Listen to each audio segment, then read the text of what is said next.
OSAI TV. Comunicar justiça. Espero que o café tenha sido com o teor de cafeína necessário. Eu vou rapidamente dizer-vos que agora iríamos tentar ouvir o Sr. Bastonário da Ordem dos Psicólogos, o professor Francisco Miranda Rodrigues. Ao se dizer que é bastonário da Ordem dos Psicólogos, já isso significa que tem aqui, obrigatoriamente, uma grande história para nos contar, não é? Eu vou dispensar de ler o seu longo currículo, nomeadamente, portanto, toda a sua experiência que tem tido no que se refere à psicologia clínica, no que se refere, portanto, a projetos em que esteve envolvidos, nomeadamente na psicologia do trabalho, social e das organizações, no livro branco das políticas de juventude da União Europeia e de várias publicações que fez, mas agradecendo especialmente a paciência para ouvir esta tribo e de olhar para esta tribo com os tais olhos de fora, que me parecem muito importantes. Seguidamente, depois, irei pedir ao Sr. Professor Barbas Homem, Pedro Barbas Homem, reitor da Universidade Europeia, que também é subejamente conhecido aqui já da tribo dos juristas, nomeadamente porque, além de ser professor já há uns anos, muito mais que aquilo que ele aparenta em termos de poucas barbas brancas, não é?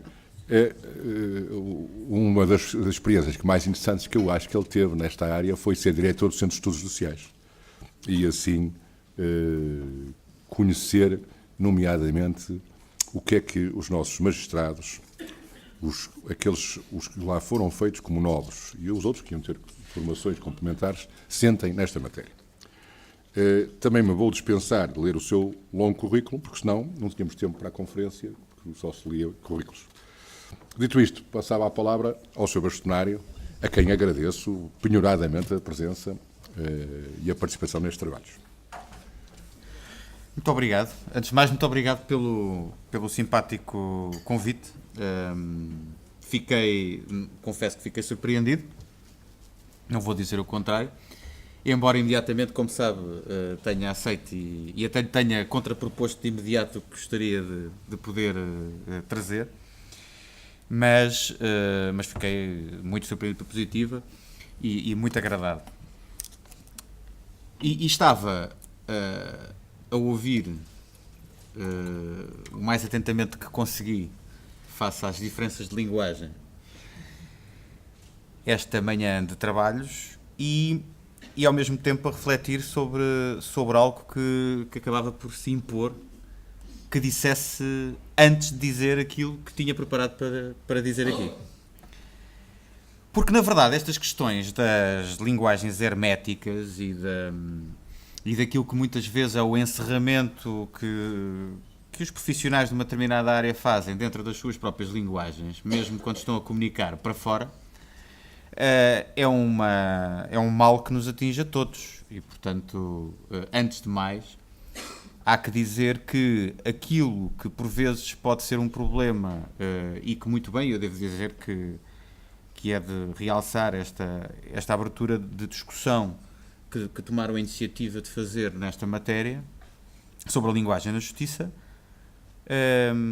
Nós, internamente, nós psicólogos, é algo que também nos preocupa em permanência, nomeadamente ao nível da ordem, e portanto esta questão da simplificação ou da clarificação de linguagem quando se está a comunicar para as pessoas que não são da mesma área técnica é também algo que nos deve a nós preocupar e portanto eu estava a ouvir estas primeiras apresentações e a pensar que, quando tu estavas a construir isto, que vens aqui dizer, preocupaste com isso, vamos lá ver se te preocupaste suficientemente, de modo a que o contributo que vens trazer da psicologia não seja demasiado hermético para partilhar com aqueles que não são da psicologia. E, portanto, essa também é uma reflexão que me obrigaram ainda mais a fazer, embora eu tenha tentado ter esse cuidado. Confesso que nós ficamos sempre depois com com aquela dúvida que se não simplificamos demasiado e depois podem olhar para o nosso conteúdo como sendo um conteúdo que tem pouca evidência, se calhar, aquilo não é meramente opinativo ou coisa do género, e isso julgo que muitas vezes afastará profissionais das mais variedíssimas áreas dessa simplificação, algum receio que essa simplificação possa significar menos rigor, menos cuidado, menos solidez no conteúdo que estão a transmitir. Eu confesso que, seja como for, sou muito apologista da tentativa de simplificação da linguagem, começando particularmente pela nossa área, e quando, enfim, quando sou chamado a tentar comunicar para o grande público, tento, pelo menos, fazer esse esforço de simplificação, mesmo com o risco dos colegas poderem depois considerar que não estou a utilizar a linguagem suficientemente técnica. Bom, depende do objetivo, é o que eu considero. No fundo, tento aqui trazer alguns contributos da psicologia, se calhar contributos um pouco diferentes do que a maioria de vós, julgo eu, posso estar aqui a fazer uma consideração muito preconceituosa, conhecerão. Julgo que muitas vezes aquela que é a imagem mais pública dos psicólogos ainda está muito ligada à dimensão clínica da psicologia, daí a metáfora do divã ou a imagem do divã. Todavia, a psicologia e os psicólogos atuam em áreas muito mais abrangentes do que a área clínica, mesmo mais abrangentes do que o contexto da saúde, e portanto, está muito para além disso aquilo que podem ser contributos até específicos nestas áreas, e agora muito restringindo à área das políticas públicas, da elaboração de legislação, de procedimentos de regulamentação. É muito curioso, e por isso também foi com muita satisfação que recebi o convite, porque nós temos tentado nos preocupar, nestes últimos 2 anos, em tentar colocar na agenda dos decisores aquilo que podem ser contributos da psicologia para áreas muito menos tradicionais relativamente ao acolhimento desses contributos. Nem sequer é o caso da área da justiça em si, porque a área da justiça já acolhe os contributos dos psicólogos e das psicólogas deste país há muitos anos. E também, já agora fazendo um parênteses, é aliás uma área onde nos deparamos também nós próprios, psicólogos e a própria ordem, com desafios que têm que ver precisamente com as linguagens, com as harmonizações, do ponto de vista, por exemplo, dos relatórios de avaliação e dos relatórios periciais que vão aos tribunais, onde também aí há desafios que os próprios psicólogos muito ainda têm que trabalhar para poderem, de uma forma que também seja mais inteligível para os fins a que esses relatórios se propõem, e também, claro está, mas isso em todas as profissões, sempre do ponto de vista da qualificação permanente desse mesmo trabalho. Mas, feito esse parênteses, todos nós, julgo eu, gostaríamos que a legislação, que os procedimentos, que os regulamentos fossem lidos, compreendidos e executados, resultando precisamente naquilo que é o pressuposto dessas mesmas regras, o pressuposto que esteve na criação dos mesmos. Julgo que esse é um objetivo de todos.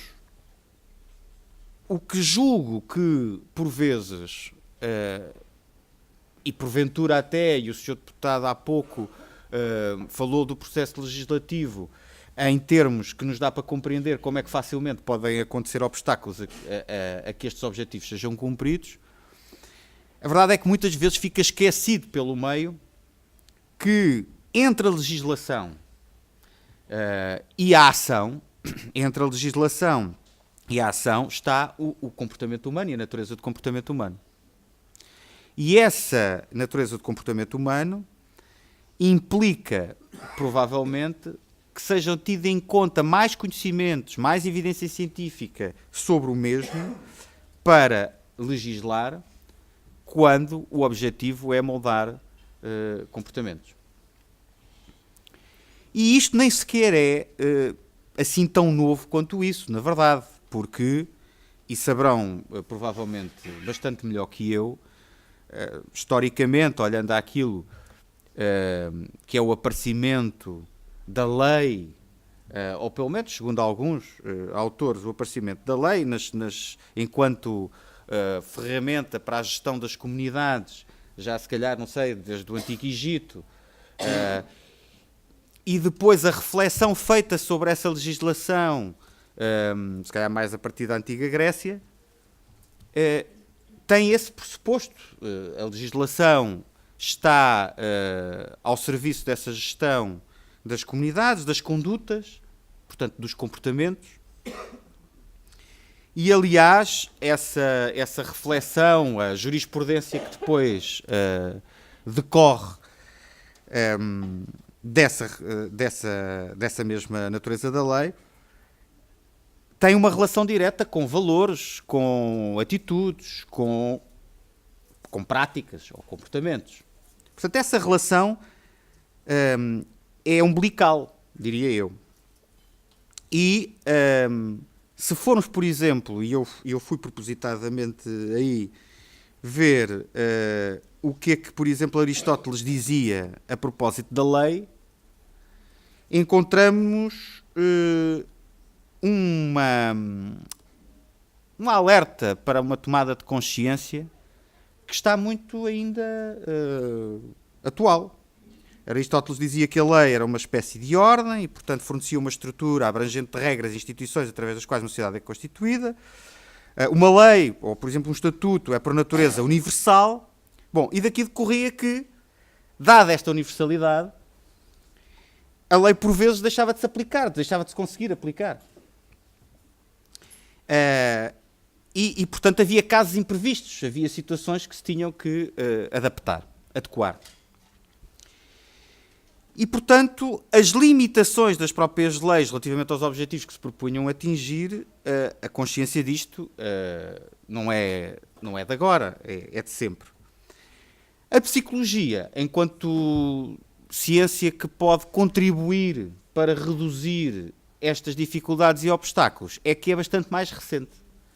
Já estamos a falar do século XIX, mas desde essa altura que os contributos, ou seja, que as evidências científicas, que o conhecimento científico que pode, deve e em muitos casos tem sido já colocado à disposição, nomeadamente da linguagem jurídica, existe.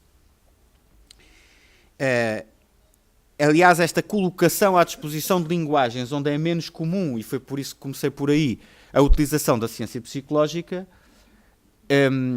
é algo que ultimamente tem estado bastante em voga, por exemplo, numa disciplina que é a economia. E isso está muito, a partir dos anos 60, essencialmente, a psicologia social contribuiu muito com aplicações para as organizações, para a organização social, para o ambiente, para a economia, mas sem haver propriamente muita incorporação nos modelos da economia, nos modelos muito racionais, daquilo que eram conhecimentos da psicologia. E essa mudança tem vindo a ser agora muito exponencial a partir deste século. Particularmente a partir do momento em que, em 2002, há a atribuição de um prémio Nobel da Economia a um psicólogo, Daniel Kahneman, e depois, muito mais recentemente, em 2017, a outro psicólogo, também, mais uma vez o prémio Nobel da Economia, a Richard Thaler. E portanto, é relativamente recente, como se pode ver, é muito recente esta aplicação a campos como a economia ou mesmo da justiça, portanto, às leis e ao funcionamento das instituições, às políticas públicas da psicologia. E, portanto, à sua linguagem e à simbolização e interiorização destes contributos e de uma diferente linguagem que possa daí também resultar. Que não deixa de ser sempre resultado apenas e só de uma contribuição. Que depois depende de vós e dos legisladores a melhor compreensão e aplicação daquilo que entendam que possa ser útil destes contributos da psicologia. E eu gostava de agora passar para aquilo que podem ser alguns exemplos, começando pela estrutura mais teórica, daquilo que podem ser alguns exemplos de contributos da ciência psicológica. E eu acho que, basicamente, teremos aqui dois grandes níveis de contributos. Há um nível de contributo que tem que ver com as investigações que permitem adequar práticas ou identificar mecanismos onde é possível, dada a sua complexidade, adequar programas, legislação, práticas, para que elas possam funcionar melhor de modo a atingirmos determinados resultados. E um outro nível que tem que ver com a compreensão do porquê que determinada legislação, determinados programas funcionam de forma diferente de acordo com determinados grupos também são diferentes. Grupos a quem essas mesmas legislações ou programas se aplicam. E, portanto, estes dois níveis de contributos, onde se inserem depois N modelos teóricos da psicologia, é o que nós podemos encontrar. E eu escolhi 4 modelos para dar como exemplo, porque seria impossível aqui discriminar todas as teorias ou modelos da psicologia que poderiam trazer contributos para. Começando logo por tudo o que tem que ver com as teorias relacionadas com os fenómenos perceptivos. Como é que nós, perceptivos e depois daí decorrentes, até da própria psicologia da linguagem. Mas eu não escolhi esses, que até poderiam ser muito literalmente evidentes. Começaria por um que tem que ver com a teoria da autoeficácia. Todos nós, temos uma percepção sobre qual é que é o nível de competência que temos para atingir determinados resultados com a nossa ação. E isso é específico desta ou daquela competência. Ou seja, se nós consideramos que somos muito bons para escrever algo, para comunicar por escrito algo, nós podemos ter um nível de elevada autoeficácia relativamente a isso, mas termos um nível de muito baixa autoeficácia quando pensamos na forma como comunicamos em público. Portanto, a autoeficácia é algo que todos nós temos essa autoeficácia num determinado nível, e ela é muito específica de competência para competência. E já vão ver, espero eu, consiga explicar, porque é que isto é relevante depois para a aplicação e para o desenho das políticas públicas e da legislação. Outro aspecto essencial tem que ver com a chamada teoria da autodeterminação. A teoria da autodeterminação é uma teoria do campo da psicologia da motivação. E é essencial para nós percebermos porque é que alguém está motivado ou não, porque é que alguém se motiva ou não, como é que alguém passa a estar motivado para algo. E descreve, tentando transmitir-vos isto da forma o mais simplificada possível, descreve a motivação como podendo ser ora uma motivação chamada extrínseca, ora uma motivação intrínseca. Esta motivação extrínseca será aquela motivação que nós facilmente reconhecemos quando nos é dada uma recompensa. Nós sabemos que vamos ganhar uma determinada recompensa e por isso fazemos um determinado comportamento, qualquer comportamento que seja, porque vamos receber aquela recompensa. Por exemplo, quando as organizações pensam em atribuir prémios, estão a pensar nesta lógica, estão a pensar de, bom, se eu atribuir este prémio, o meu colaborador ou trabalhador vai desempenhar melhor o seu trabalho, vai estar mais motivado. É nesta lógica da motivação extrínseca. Só que a motivação extrínseca não é a única componente da motivação. Existe uma outra, que é a motivação intrínseca. Só podia, não é? E esta motivação intrínseca é uma motivação que é geralmente, por ser mais interiorizada, é mais permanente. Ela dura mais tempo. E geralmente decorre, ou pode decorrer, de efeitos de motivações extrínsecas que, pela forma como foram desenhados, permitiram que houvesse essa interiorização. Mas o que é isso de interiorização? Ou seja, a pessoa passa a estar motivada sem necessidade de estar a receber qualquer tipo de recompensa por isso. Ela motiva-se ela própria. Mas como? E, segundo esta teoria, há 3 pilares essenciais para que alguém, e eu até vos convido a pensarem para vós próprios, se pensam que isto vos faz sentido, há 3 pilares para este efeito. Um é o pilar da pertença. Quando nós sentimos que fazemos parte de... Quando estamos, por exemplo, num determinado trabalho dentro de uma organização e nós sentimos que fazemos parte de qualquer coisa, parte de uma missão, parte de uma equipa, partilhamos, é mais do que partilhar, porque mistura com uma questão identitária. Esse é um pilar. Outro pilar é o pilar da autonomia. Quando nós sentimos que temos um nível de autonomia no trabalho que realizamos, por exemplo, que é algo que nos dá uma satisfação só por si, que nos impele para a realização desse mesmo trabalho. Ou seja, nós sabemos hoje em dia que a maior parte das pessoas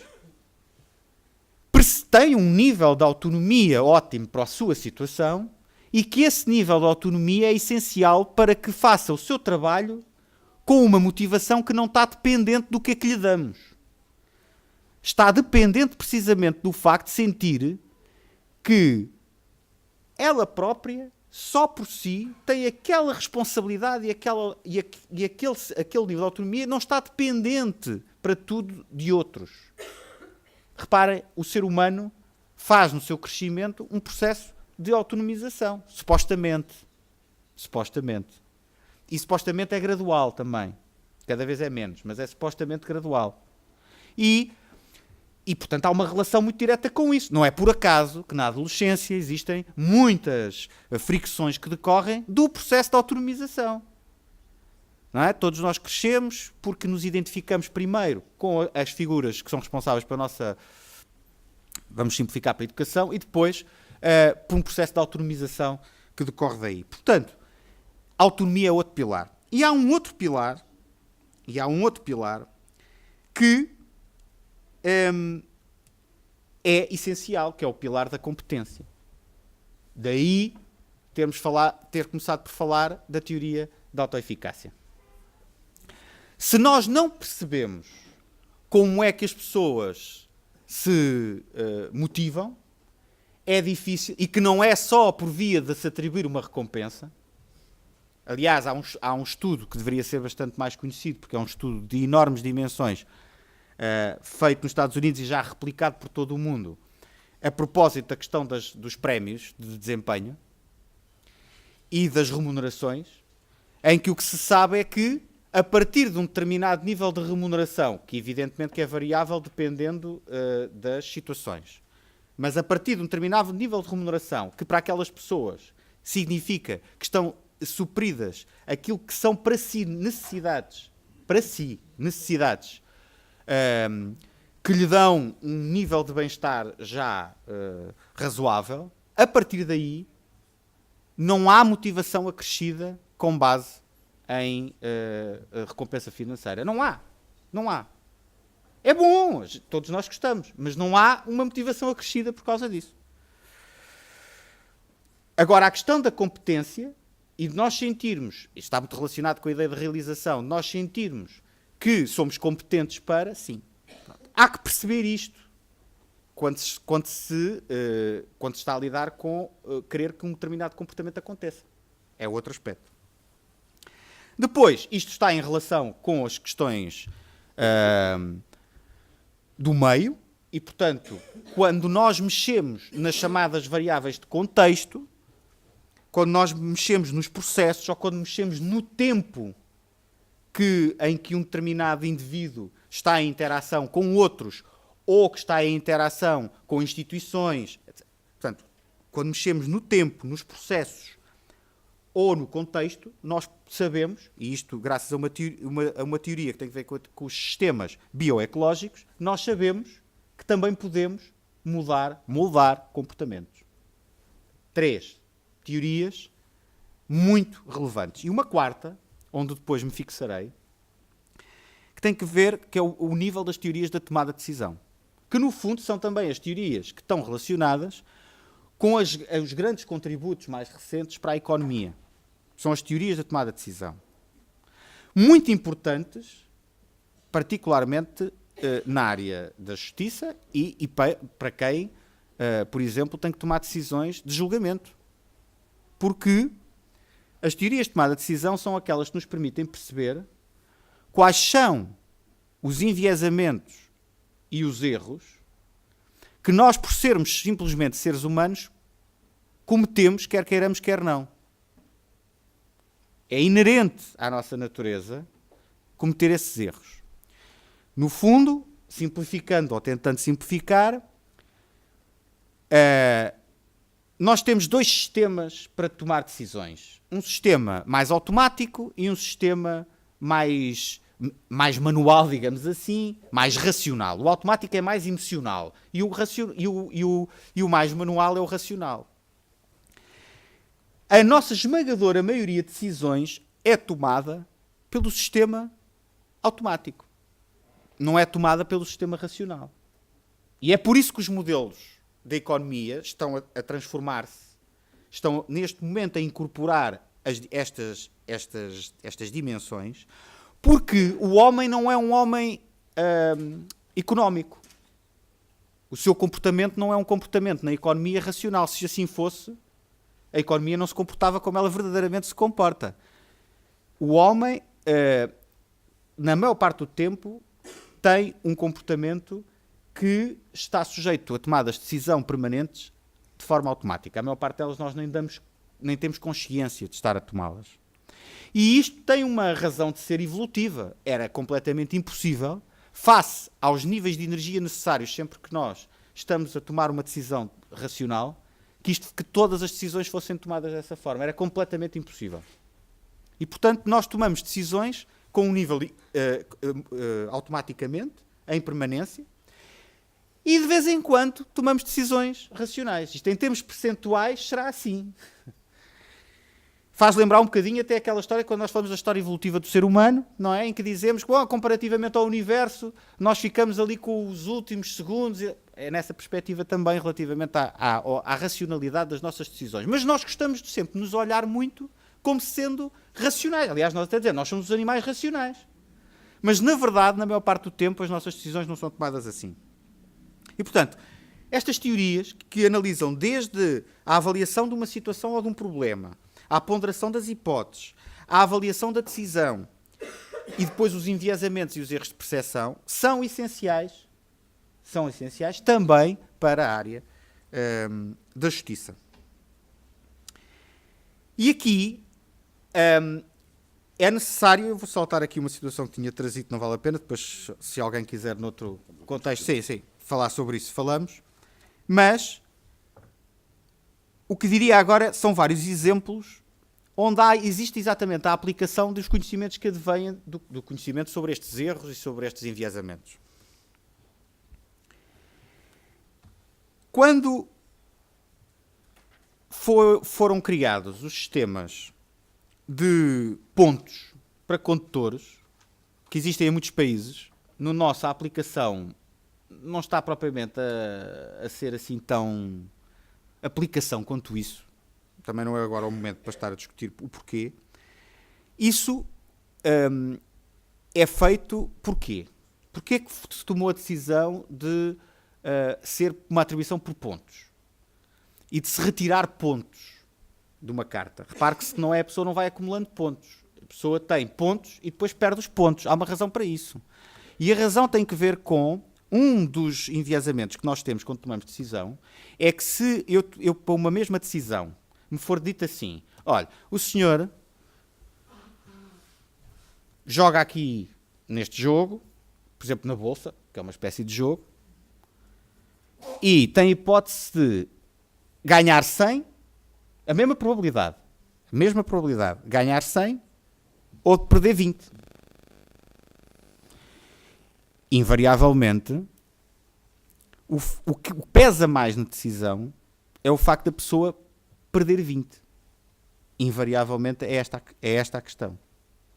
O que faz com que, por exemplo, quando alguém está a perder 20, mas ainda pode perder muito mais, resista a sair nesse momento, porque já está a perder 20. E isso conta mais do que tudo o resto. Portanto, este é um exemplo. Outro exemplo. A forma como certas cartas são redigidas. Porquê que menos informação é melhor? Menos informação é melhor porque nós, quando estamos a decidir a maior parte do tempo, como eu disse, decidimos automaticamente. Se decidimos automaticamente, o excesso de informação cria um enviesamento, exatamente por... É uma espécie de overload, portanto, há demasiada informação em jogo, e como o processamento é automático, nós vamos a determinadas pistas. Apenas a determinadas pistas. A decisão não é uma decisão verdadeiramente racional de estar a olhar para o documento e a ver bem o que é que lá está escrito. É muito mais automático que isso. Aliás, aquilo que foi dito aqui no painel anterior mostra exatamente isso. O que é que a senhora olhava relativamente à carta. Portanto, simplificação é importante por causa disso. Há um nível de informação que é excessivo e que faz com que não haja capacidade para processar. E o sistema automático fica sujeito a mais erros. Porquê que a doação de órgãos é feita por default? Porquê que nós fazemos a doação de órgãos? Em Portugal. A maior parte dos países não é assim. Porquê? Porque nós, mais uma vez, queremos gastar pouca energia para decidir. E, portanto, se nós tivermos uma caixa de opções em que temos que ir clicar para escolher a nossa opção, se já lá tiver, se por defeito, ou já lá tiver clicada uma, ou nós não clicarmos em nada sequer, e se não clicarmos em nada já está decidido, isso responde muito mais aos nossos interesses desse ponto de vista mais automático. E, portanto, nós nem sequer estamos a pensar sobre o assunto. Está decidido. Portanto, todas as opções por default, por isso é que agora com o novo RGPD, não é, o Regulamento Geral de Proteção de Dados, houve limitações à utilização do default. Porque isso permitiria que, por exemplo, relativamente às autorizações de proteção de dados, elas estivessem dadas à partida. Agora tem que ser ao contrário. Temos que dar essa autorização. E tem que ver com isto. Bom, isto são exemplos, há muitos mais. A simples saliência. A saliência é um dos efeitos com os quais nós podemos jogar. Ou seja, um bold numa carta é suficiente para mudar a eficácia dessa carta. Não é uma carta qualquer, como é evidente. Mas eu posso até dizer o seguinte. Nós, na própria ordem dos psicólogos, também temos um problema comum, aliás, às ordens, que tem que ver com a cobrança da cotização. E então o que é que nós fizemos? Nós fizemos um teste. Isto para me ligar a uma última mensagem que eu gostava de deixar nessa parte. Nós fizemos um teste. Nós enviámos uma carta exatamente igual, só com uma diferença. Havia só uma pequenina diferença. Tinha que ver com a saliência de uma determinada parte da mensagem. Mais nada. Ou seja, um bold. E enviámos essa carta fizemos várias experiências deste género, com alterações de texto, com alterações mudando só uma variável. E podemos agora discutir se isso foi... se é muito significativo ou não. Portanto, nós enviámos a uns uma carta aleatoriamente, portanto, grupo aleatório para controle, em que tudo era igual. E outro grupo experimental, onde mudámos isto. Podemos agora discutir se foi significativo ou não. Bom, eu acho significativo receber mais 20 mil euros ou 30 do que aquilo que era habitual para a mesma carta. Eu acho significativo. Mas podemos dizer, mas não, para o volume que é, não é significativo. Bom, eu acho que é dinheiro. Pronto. Mas isso é uma discussão que poderemos ter de outras circunstâncias. Isso significa que o efeito de saliência é relevante. Porquê que é relevante? Mais uma vez, porque se a decisão é na maior parte das vezes, automática, se está mais saliente, eu uso a pista. Já está. E siga. Portanto, são pequenas coisas que nós podemos utilizar. Se nós quiséssemos ir aos fenómenos perceptivos, nós sabemos que na memória, e é outra das coisas que podemos fazer, utilizando a psicologia, é que nós sabemos, havia uma experiência muito conhecida que era a palavra, nós sabemos que a palavra amarelo, por exemplo, está muito próxima na memória. Onde guardamos a palavra amarelo está muito próximo da palavra banana. Portanto, isto pode ser aplicado a todas as palavras que vocês quiserem, não é? O que é que isso significa? Significa que se nós pedirmos a alguém, primeiro, para se recordar da palavra amarelo, e a seguir pedirmos para se recordar da palavra banana, e depois testarmos com outras pessoas para se recordarem da palavra banana, só sem a palavra amarelo antes, os tempos de resposta são diferentes, são significativamente diferentes. É mais rápido quando primeiro se pediu o amarelo. Já lá estamos ao pé. Tudo tem muito que ver com esta lógica. Somos um bocadinho preguiçosos nesse aspecto. Portanto, para vos dizer que sim, há muitos contributos concretos. E para terminar, porque isto pode parecer que é uma coisa, está bem, mas agora como é que vamos fazer isso e tal? Bom, não há muitos exemplos, mas há bocadinho foi dado um exemplo. Falou-se da simplificação que nos Estados Unidos a presidência Obama tentou fazer. E fez.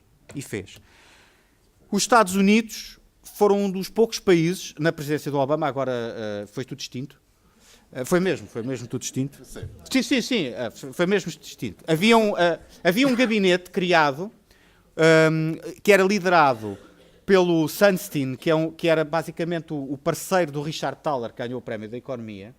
Havia um gabinete criado pelo Obama, em que era liderado por este Sunstein, que era responsável por percorrer toda a administração pública dos Estados Unidos à procura de simplificações, com base nos conhecimentos da psicologia. Portanto, é um indivíduo que é psicólogo, e portanto, essa equipa, a única coisa que fazia era andar à procura de simplificações. O Reino Unido é o exemplo que pode ser dado de maior sucesso a utilizar conhecimentos da psicologia em toda a administração pública, em todas as políticas públicas, de forma geral. Tem uma equipa que, e por isso é que eu queria terminar com esta mensagem, é que esta equipa tem sido transversal a todos os governos. Ela foi lançada, a ideia da equipa foi lançada pelo Tony Blair. Quem a criou foi o Cameron. E ela tem vindo a crescer, não só se mantém, como tem vindo a crescer. Tem hoje ramos por toda a Commonwealth. Em Londres a equipa são 80 técnicos. A maior parte deles são psicólogos, mas não são só psicólogos. Antropólogos, economistas, juristas. E o que é que fazem? Dependem diretamente do gabinete do Primeiro-Ministro e percorrem todos os campos da administração pública à procura de o que é que nós podemos incorporar do conhecimento que existe da psicologia que pode melhorar o funcionamento das políticas públicas. E se quiserem procurar na internet, há já vários relatórios publicados sobre os resultados deste trabalho, o que é que mudou, que resultados é que se atingiram, o que é que falhou também. É uma produção enorme nesta matéria e acho que era um bom exemplo que nós poderíamos seguir. Temos em Portugal recursos para isso. Em Portugal criou-se uma coisa chamada LabX, que supostamente tem a filosofia seria esta, que está associada exatamente ao programa Simplex. Tem-se feito muito boas coisas, de facto, em Portugal, ligadas a este programa, muito boas coisas, mas há uma coisa que em Portugal não se faz. Nós estamos a utilizar, porque se calhar porque também temos menos recursos, estamos a utilizar aquilo que são os bons exemplos, e bem, ainda bem que o fazemos, que já foram aplicados noutras partes, e tentamos depois aplicá-los aqui. Grande parte deles funciona, ainda bem, grande parte deles funciona connosco, mas podiam não funcionar. E há alguns casos que não funcionam. O que nós não fazemos de todo é isto que vos dei como exemplo que nós fizemos na Ordem. Nós não utilizamos as metodologias experimentais para testar o que quer que seja. Portanto, nós não fazemos testes e depois projetos piloto e depois colocamos os resultados à disposição dos decisores políticos para que os decisores políticos depois decidam aquilo que entendam. Não estão obrigados a decidir nada com base nesses resultados, mas estão mais informados e, portanto, o que nós podemos fazer é este tipo de informação para os decisores, para outros agentes que trabalham nesta área. Muito obrigado.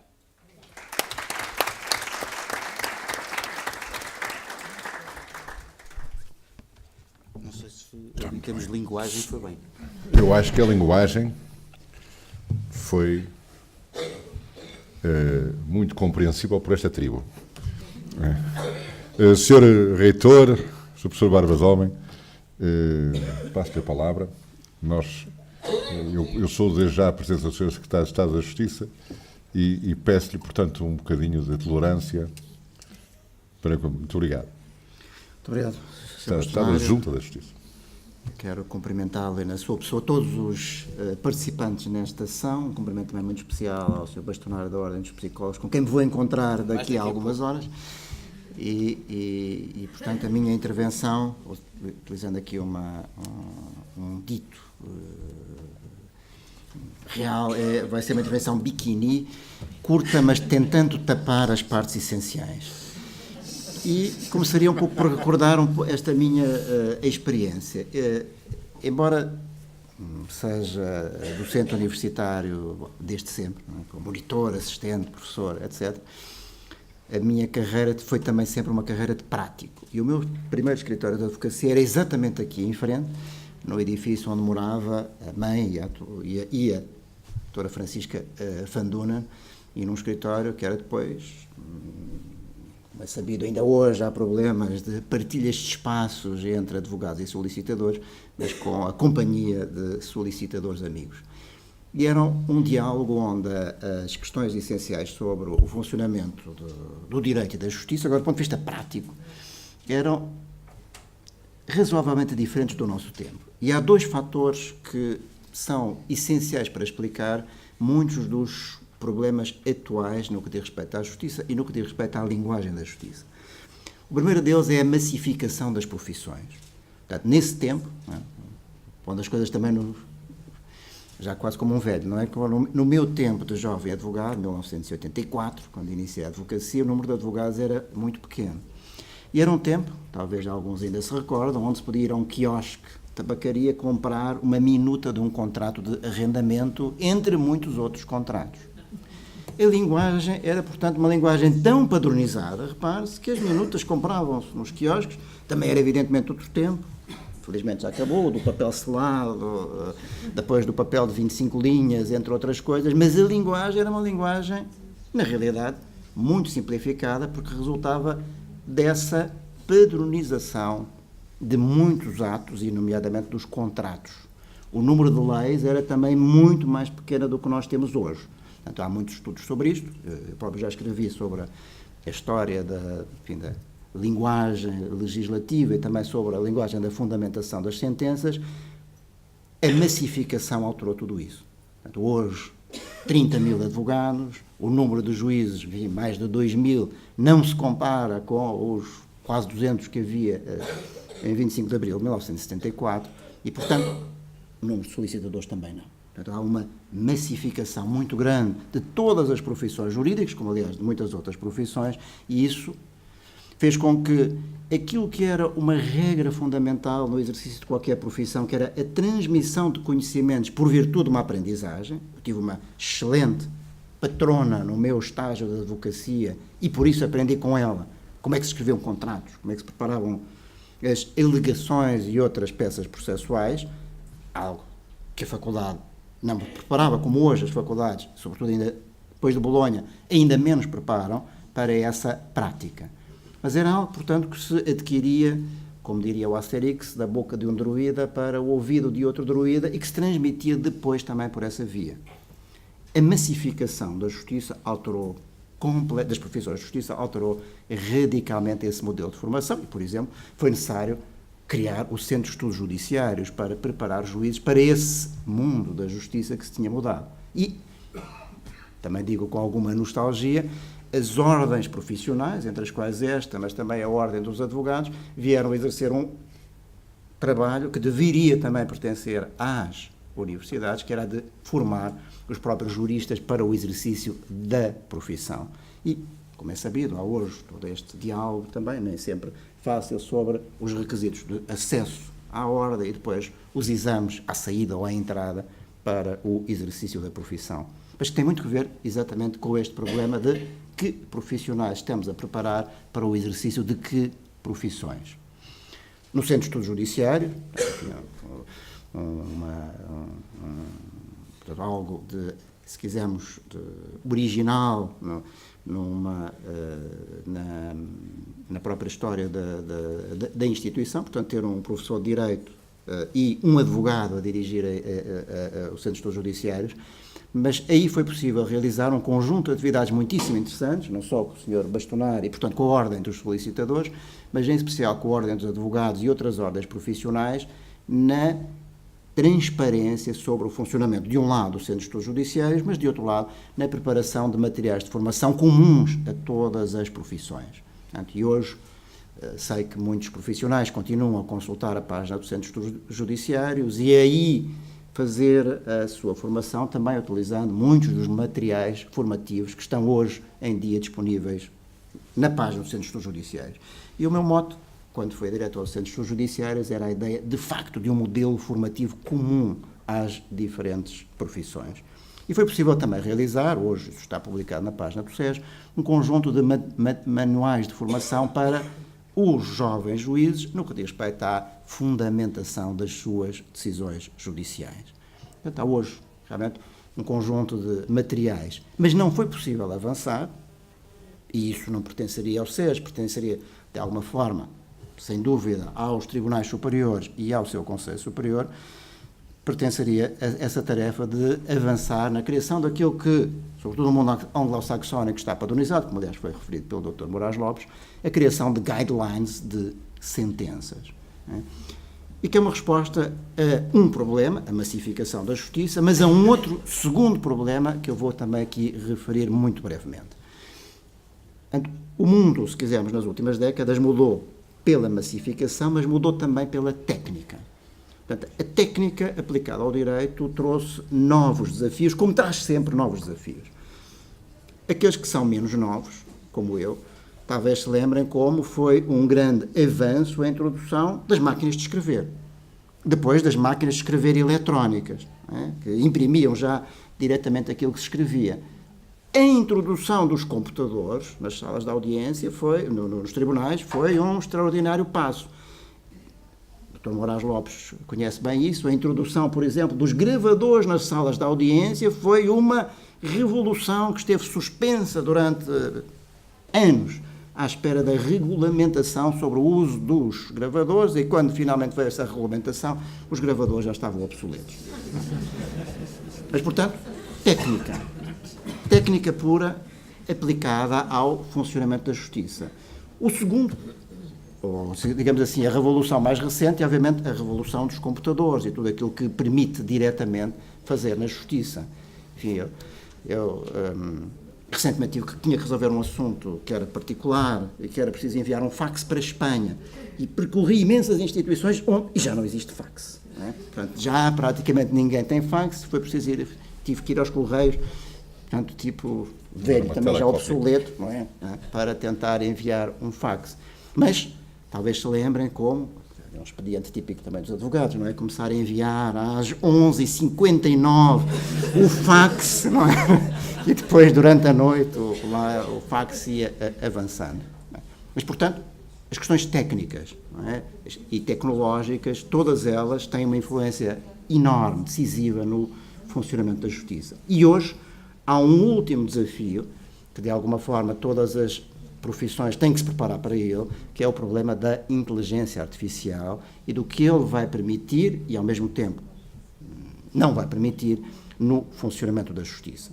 Mas hoje, no que diz respeito precisamente a este tema central de hoje, portanto, a linguagem, é evidente que a inteligência artificial pode ser um extraordinário aliado no que diz respeito à simplificação da linguagem. E, em muitos países, isso já está a ser feito, nomeadamente, não só nos grandes escritórios de advocacia, mas naquele tipo de operadores que funcionam em massa. Por exemplo, seguradoras, na elaboração das apólices dos contratos de seguro e bancos, entre muitas outras entidades.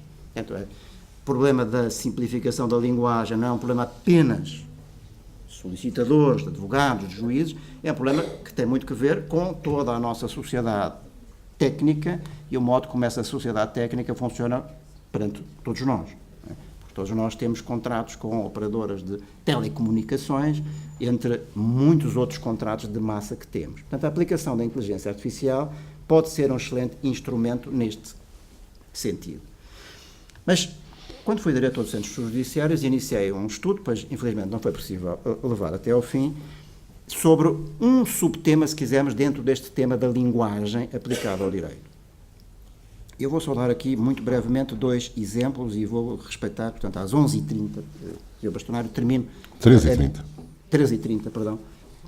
Tenho toda a razão. Mas, se quiser, fico até às 15h30.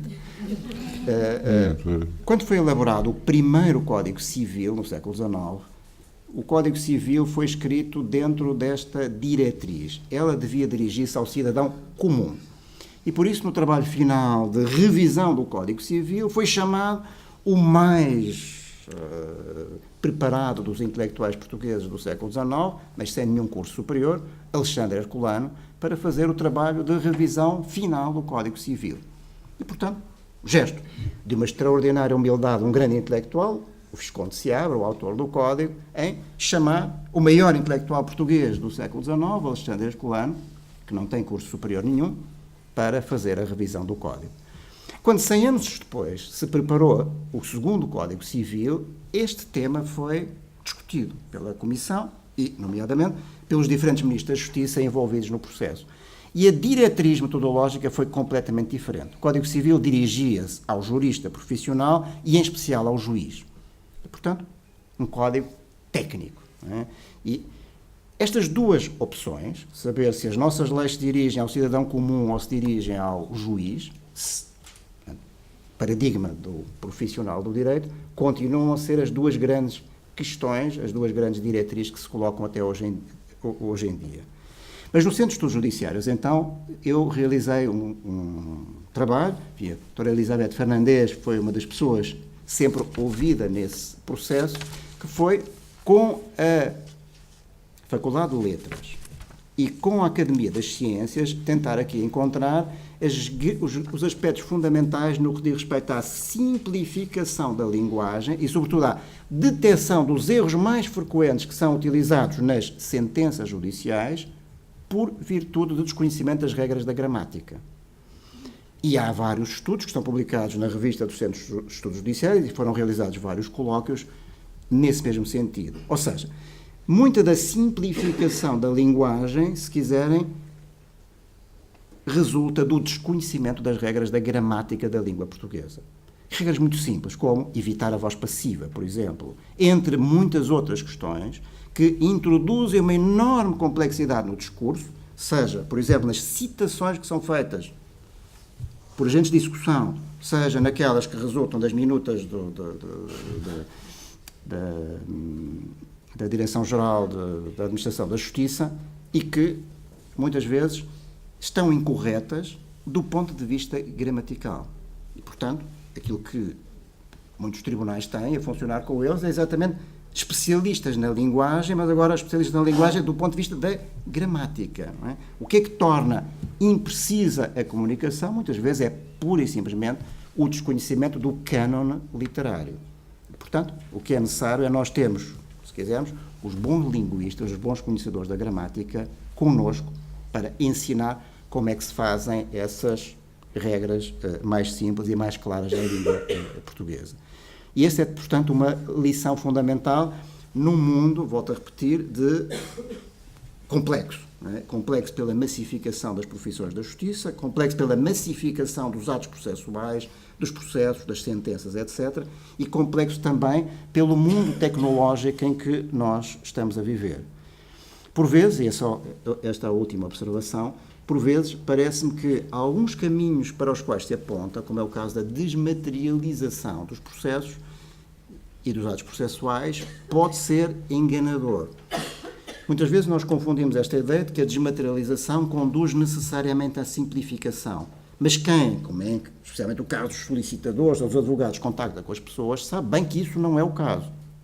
Quando, por exemplo, se exige a um particular que se dirige a uma repartição pública e que já não pode pessoalmente dirigir lá um requerimento escrito, porque tem que, por exemplo, entregar um PDF, e não pode ser um PDF qualquer, tem que ser um PDF A ou B ou qualquer outra coisa qualquer, nós vemos que essa técnica, de novo, como no tempo do papel selado ou do papel de 25 linhas, afasta as pessoas da justiça.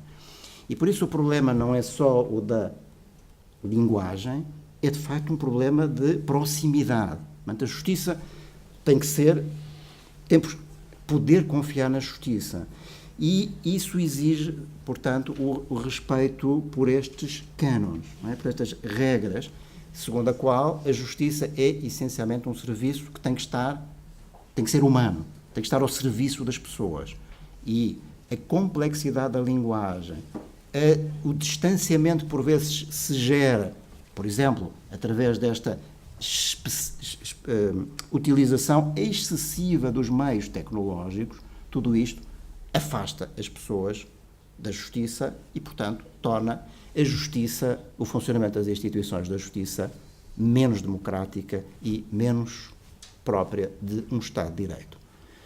O último tópico, para o qual não tenho tempo, fica apenas esta nota, mas que é realmente um tema muitíssimo relevante à luz do artigo 20 da Constituição e à luz do artigo 6º da Convenção Europeia dos Direitos do Homem, é de saber se existe um direito dos cidadãos à linguagem clara.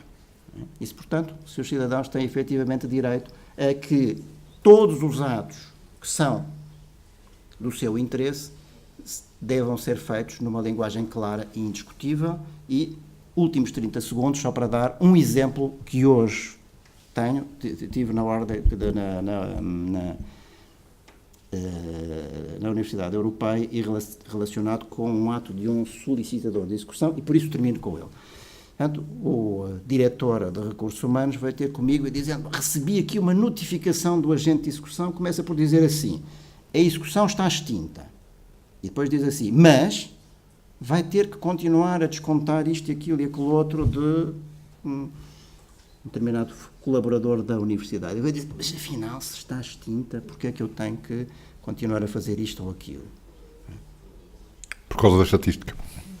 Não,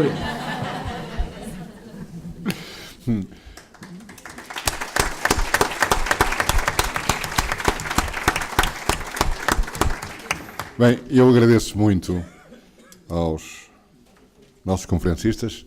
Eu sei que estão todos com vontade de ouvir-nos agora durante mais uma hora antes de irem almoçar. Pedia só para termos aqui uma pequena recordação a dar aos nossos conferencistas.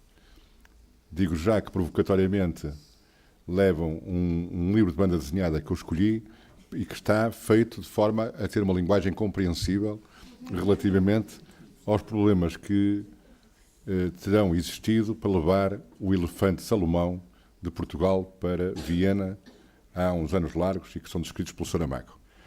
Já aí havia problemas de linguagem. Mas como está em banda desenhada, parece-me que será suficientemente compreensível. E depois isto, como é evidente, não ultrapassa aquele valor dos 150 euros míticos que nós Muito obrigado.